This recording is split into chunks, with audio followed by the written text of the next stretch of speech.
Blessings to all. Pastor Ralf Friedrichs shared this message today on social media. Look inside. One day a man had an accident while driving to work. He got out of the car and yelled at the other driver. "Lady, you need to learn how to drive. You're the fourth person that's hit me today." In life, we can get to a point sometimes where, like this man, we're always pointing fingers and placing the blame on others. But there comes a time when we need to look inside and say, maybe I'm the one that needs to change.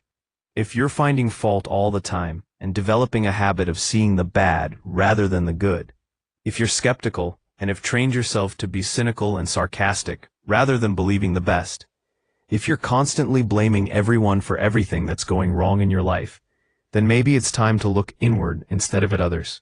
Just like the man who had the accident while driving to work. If he had been hit 4 times in one day, obviously he's the one doing something wrong. One thing I've learned is a critical spirit will follow you everywhere you go. You can't get away from it. You can leave one job angry, upset, and bitter, and go around saying, "They didn't treat me right. My boss doesn't know what he's doing. Nobody can do anything right." But if you don't deal with the root issue, you'll have the same problem at the next job or in your next relationship. You'll still think everybody is against you. It's because the problem is inward and not outward. I love what Jesus said to people that were always placing the blame on others and looking at what others need to fix all the time instead of looking at their own lives. He said, "Get the telephone pole out of your eye before you try to get the toothpick out of your brother's eye." What he was saying is, look inside. Deal with your own issues. Spend your time trying to improve your own life, and you'll have a whole lot less time for being critical and judgmental. When I come to the end of my days and stand before God, and he says, "Ralph, what did you do with the time that I entrusted you with? How did you use the gifts that I gave you?" I would hate to have to say, "God, I spent my life criticizing others, knocking people down and trying to make them look bad, placing the blame on others, and stirring everything up."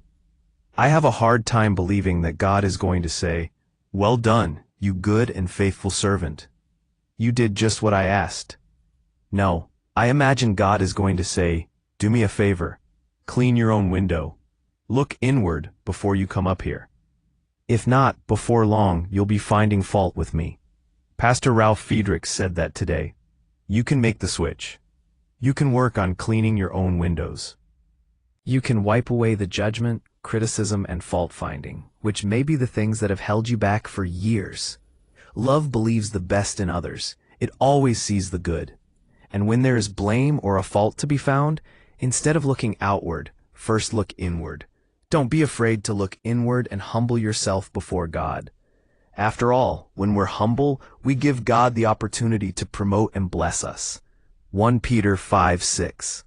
Humble yourselves, therefore, under the mighty hand of God, that he may exalt you in due time. The Message says, "So be content with who you are, and don't put on airs.